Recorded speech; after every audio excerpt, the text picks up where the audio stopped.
বিসমিল্লাহির রহমানির রহিম। নবম শ্রেণীর সুপ্রিয় শিক্ষার্থীবৃন্দ, আসসালামু আলাইকুম ওয়া রাহমাতুল্লাহি ওয়া বারাকাতুহু। সবাইকে এইচএমডি রহমাস টেকনোলজি চ্যানেলের পক্ষ থেকে শুভেচ্ছা ও স্বাগতম। প্রিয় শিক্ষার্থীরা, আজ তোমাদের সামনে তোমাদের ইসলাম শিক্ষা পাঠ্যপুস্তকের প্রথম অধ্যায়ের পাঠ 4 তাওহীদ বিষয়ে আরেকটি ক্লাস নিয়ে এসেছি। আমি মোহাম্মদ মিজানুর রহমান। প্রিয় শিক্ষার্থীরা, তোমরা আমার চ্যানেলটা এখনো যারা সাবস্ক্রাইব করনি, চ্যানেলটিকে সাবস্ক্রাইব করে আমার পাশে থাকবে। প্রিয় শিক্ষার্থীরা, তোমাদের পাঠ্যপুস্তকের 9 পৃষ্ঠায় এই প্রশ্নটা রয়েছে, এই টপিকসটা রয়েছে। এখানে শুরুতেই যে প্রশ্নটা তোমরা পাবে সেটা হলো, তাওহীদ বলতে কি বোঝো? তাওহীদ আরবি শব্দ। তাওহীদ শব্দের অর্থ একত্ববাদ। ইসলামী শরীয়তের পরিভাষায় আল্লাহ তাআলাকে এক ও অদ্বিতীয় হিসেবে স্বীকার করে নেওয়াকেই তাওহীদ বলা হয়। তাওহীদের মূল কথা হলো, আল্লাহ তাআলা এক ও অদ্বিতীয়। তিনি তার সত্তা ও গুণাবলীতেও অদ্বিতীয়। তিনি প্রশংসা ও ইবাদতের একমাত্র মালিক। তার তুলনীয় কেউ নেই। এই মর্মে মহান আল্লাহ তাআলা বলেন, লাইসা কামিসলিহি শাইউন, কোনো কিছুই তার সদৃশ নয়। সূরা শুরা আয়াত নাম্বার 11। আল্লাহ তাআলাকে সৃষ্টিকর্তা, পালনকর্তা, রিজিকদাতা, ইবাদতের যোগ্য এক ও অদ্বিতীয় সত্তা হিসাবে বিশ্বাসের নামই তাওহীদ। প্রিয় শিক্ষার্থীরা,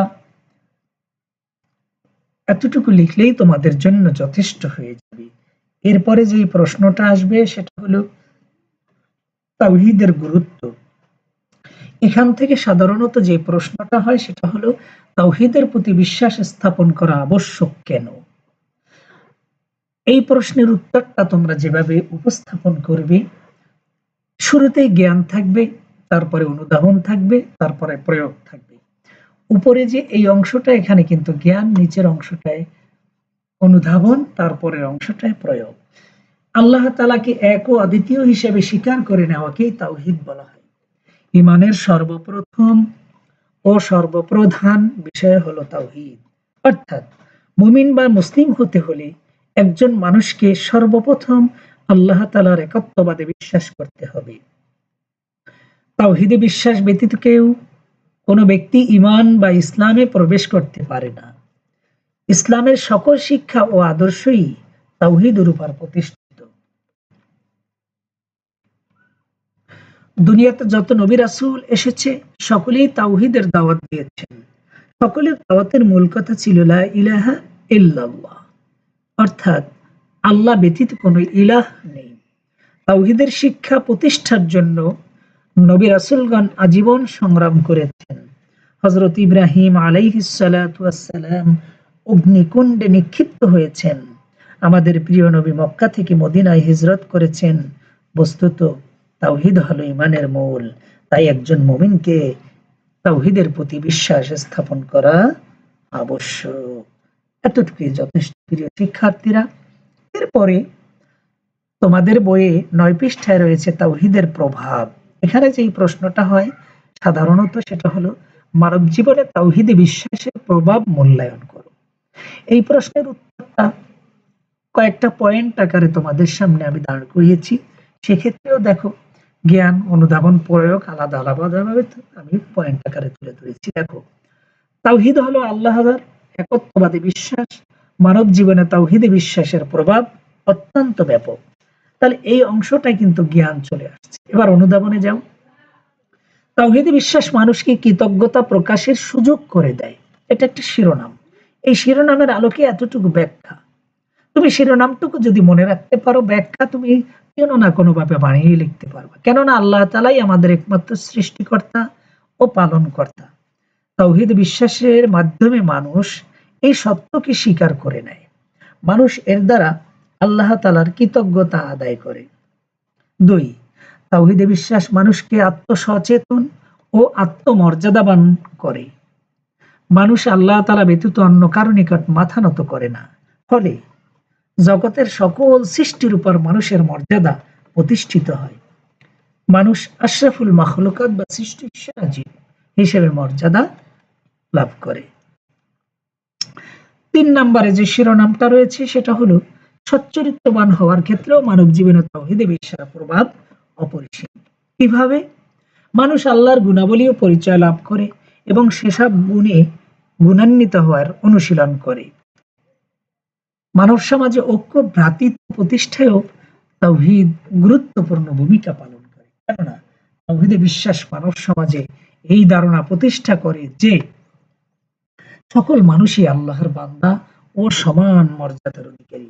এভাবে মানুষের মধ্যে ঐক্যের চেতনা জাগ্রত হয়। তাহলে তাওহীদে বিশ্বাস মানুষের মধ্যে ঐক্যের চেতনা জাগ্রত হয়। এখানে একটা শিরোনাম তুমি দাঁড় করতে পারো চাইলে, মানব সমাজে ঐক্য ভ্রাতৃত্ব প্রতিষ্ঠায় তাওহীদের গুরুত্ব অপরিসীম। তুমি এখান থেকেও নিতে পারো, তুমি চাইলে মানুষের মধ্যে ঐক্যের চেতনা জাগ্রত হয় এই শিরোনামটাও নিতে পারো।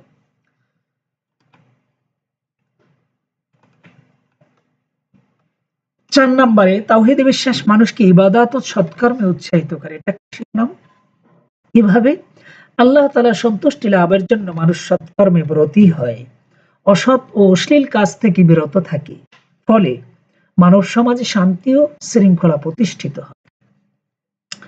৫ নম্বরে তাওহীদে বিশ্বাস পরকালীন জীবনে মানুষকে সফলতা দান করে। তাওহীদে বিশ্বাস ব্যতীত কেউ জান্নাতে প্রবেশ করতে পারবে না। মোট কথা হলো, মানব জীবনে সকল ক্ষেত্রেই তাওহীদে বিশ্বাস মুক্তি ও সফলতার দ্বার উন্মুক্ত করে। প্রিয় শিক্ষার্থীরা, তাওহীদ আমাদের জীবনে বা মানব জীবনে নানাভাবে প্রভাব বিস্তার করে। তাই আমাদেরকে তাওহীদের প্রতি বিশ্বাস স্থাপন করতে হবে। প্রিয় শিক্ষার্থীরা, ১০ পৃষ্ঠায় আরেকটা প্রশ্ন রয়েছে, দেখো আল্লাহ সম্পর্কে। সেটা হলো পার্ট ৫, আল্লাহর পরিচয়। এখানে একটি মাত্র প্রশ্ন হতে পারে, সেটা হলো মহান আল্লাহ তাআলার সংক্ষিপ্ত পরিচয় দাও। আর এই সংক্ষিপ্তই বেশ বড়। আর বড় করে যদি আমরা আল্লাহর পরিচয় দেই তাহলে পুরা এক খাতা, এক বান্ডিল, এক দিস্তা বা একটা বই তৈরি করে ফেলা যায় আল্লাহর পরিচয় লিখতে লিখতে। তারপরও তার পরিচয় শেষ করা যাবে না লিখে। তো আমরা আল্লাহর পরিচয়টা যেভাবে তুলে ধরতে পারি, দেখো মহান আল্লাহ তাআলাই বিশ্বজগতের অধিপতি, মালিক। তিনি একক অদ্বিতীয় সত্তা, তার কোনো শরীক নেই। তিনি অনন্য অতুলনীয়। আল্লাহ শব্দের মধ্যেই তার তুলনাহীন বৈশিষ্ট্য প্রকাশ পায়। যেমন আল্লাহ আরবি শব্দ, পৃথিবীর কোনো ভাষাতেই শব্দের কোনো প্রতিশব্দ নেই। এর কোনো একবচন বহুবচন নেই। এ শব্দের কোনো স্ত্রীলিঙ্গ বা পুংলিঙ্গ নেই। এ শব্দটি একক অতুলনীয়। আল্লাহ তাআলাও তদ্রূপ। তিনি তার সত্তা ও গুণাবলীতেও একক অদ্বিতীয়। তার সমতুল্য বা সমকক্ষ কোনো কিছুই নেই। আল্লাহর পরিচয়টা আল্লাহ তাআলা নিজেই দিয়েছেন সূরা ইখলাসের মাধ্যমে। আল্লাহ তাআলা বলেন, কুল হুয়াল্লাহু আহাদ, আল্লাহুস সামাদ, লাম ইয়ালিদ ওয়া লাম ইউলাদ ওয়া লাম ইয়াকুল লাহু কুফুয়ান আহাদ। হে নবী বলুন, তিনি আল্লাহ, এক ও অদ্বিতীয়। আল্লাহ কারো মুখাপেক্ষী নন, সকলেই তার মুখাপেক্ষী। তিনি কাউকে জন্ম দেননি এবং তাকেও কেউ জন্ম দেয়নি। আর তার সমতুল্য কেউ নেই। সূরা ইখলাস। আল্লাহ তাআলা স্বয়ং সম্পূর্ণ সত্তা। তিনি অনাদি অনন্ত। তিনি চিরস্থায়ী ও চিরবিরাজমান। তার শুরু নেই, শেষও নেই। তিনি পানাহার, নিদ্রা, তন্দ্রা, ক্লান্তি সব কিছু থেকে সম্পূর্ণ মুক্ত। এই মর্মে আল্লাহ তাআলা বলেন, হুয়াল আউয়াল ওয়াল আখির ওয়াজ যাহির ওয়া বাল বাতিন ওয়া হুয়া বিকুল্লি শাইইন আলিম। অর্থ, তিনিই প্রথম, তিনিই শেষ, তিনিই প্রকাশ্য, তিনিই গোপন, তিনিই সর্ববিষয়ে সম্যক অবহিত। অন্যত্র আয়াতে আল্লাহ তাআলা বলেন, আল্লাহু লা ইলাহা ইল্লা হুয়াল হাইয়ুল কাইয়্যুম লা তাখুযুহু সিনাতুন ওয়া লা নাওম লাহু মা ফিস সামাওয়াতি ওয়া মা ফিল আরদ। তিনি আল্লাহ, তিনি ব্যতীত কোনো ইলাহ নেই। তিনি চিরঞ্জীব, সর্বসত্তার ধারক। তন্দ্রা বা নিদ্রা তাকে কখনোই স্পর্শ করতে পারে না। আসমান ও জমিনে যা কিছু রয়েছে সবই তার অধীন। সূরা আল বাকারা আয়াত 255। আল্লাহ তাআলা সকল গুণের আধার, সকল গুণ তার মধ্যে পূর্ণ মাত্রায় বিদ্যমান। তিনি সৃষ্টিকর্তা, বিশ্ব জগতের মধ্যে যা কিছু রয়েছে সবই তার সৃষ্টি। তিনি রিজিকদাতা, সকল সৃষ্টি রিজিকের জন্য তার মুখাপেক্ষী। তিনি সর্বশক্তিমান, সবকিছুর নিয়ন্ত্রক, সকল কিছুই তার পরিচালনায় সুন্দর ও সুশৃঙ্খল ভাবে পরিচালিত হয়। এটা রিজিকের হবে, বর্গীয় জ হবে। হ্যাঁ, এক কথায় তিনি সর্বগুণে গুণান্বিত, তার গুণের কোনো সীমা নেই। সুন্দর ও পবিত্র নামসমূহ একমাত্র তারই জন্য নির্ধারিত, যাকে আমরা আসমাউল হোসনা বলে থাকি। আর কতিপয় গুণবাচক নাম হলো যেমন রহমান, রাহিম, জব্বার, গফফার, বাসির, সামিউ, আলিউ, হাফিজ ইত্যাদি। বস্তুত আল্লাহ তাআলা তার সত্তা ও গুণাবলীতেও এক ও অতুলনীয়, তার কোনো শরীক নেই, সকল প্রশংসা তারই জন্য। ইবাদতের যোগ্য সত্তা একমাত্র তিনি। প্রিয় শিক্ষার্থীরা, আল্লাহর পরিচয় এতটুকুই যথেষ্ট সংক্ষিপ্ত আকারে। এবার চলো মূল্যায়নের জন্য তোমাদের কিছু প্রশ্ন নিয়ে এসেছি। দেখো, তাওহীদ কি, অর্থাৎ তাওহীদ কাকে বলে? ১ নম্বরের জন্য। ২ নম্বর, ঈমানের সর্বপ্রথম ও সর্বপ্রধান বিষয় কোনটি? তাওহীদ।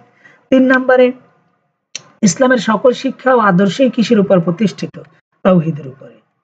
৪ নম্বরে দেখো, তাওহীদের শব্দের অর্থ কি? একত্ববাদ। তাওহীদের বিপরীত কি? তাওহীদের বিপরীত হলো শিরক। তাওহীদের শিক্ষা প্রচার করতে গিয়ে কোন নবী অগ্নিকুণ্ডে নিক্ষিপ্ত হয়েছিলেন? হযরত ইব্রাহিম আলাইহিস সালাম। সকল নবী রাসূলগণের দাওয়াতের মূল কথা কি ছিল? লা ইলাহা ইল্লাল্লাহ। ইসলামের সকল শিক্ষা ও আদর্শ কিসের উপর প্রতিষ্ঠিত? তাওহীদের উপরে। প্রিয় শিক্ষার্থীরা, বাড়ির কাজ তোমাদের জন্য এমডি রহমান টেকনোলজি চ্যানেলের পক্ষ থেকে। তাওহীদ বলতে কি বোঝায়? তাওহীদের প্রতি বিশ্বাস স্থাপন করা আবশ্যক কেন? মানব জীবনে তাওহীদে বিশ্বাসের প্রভাব মূল্যায়ন করো। মহান আল্লাহ তাআলার সংক্ষিপ্ত পরিচয় দাও। ৪টি প্রশ্ন তোমরা নোট খাতায় নোট করে পড়বে। আমার চ্যানেলটা এখনো যারা সাবস্ক্রাইব করো নাই, সাবস্ক্রাইব করে আমার পাশে থাকবে, তাহলে নতুন নতুন ভিডিও তোমাদের কাছে ক্লাস আকারে আজকের মতো ধন্যবাদ জানিয়ে এখানেই শেষ করছি। আসসালামু আলাইকুম ওয়া রাহমাতুল্লাহি ওয়া বারাকাতুহু।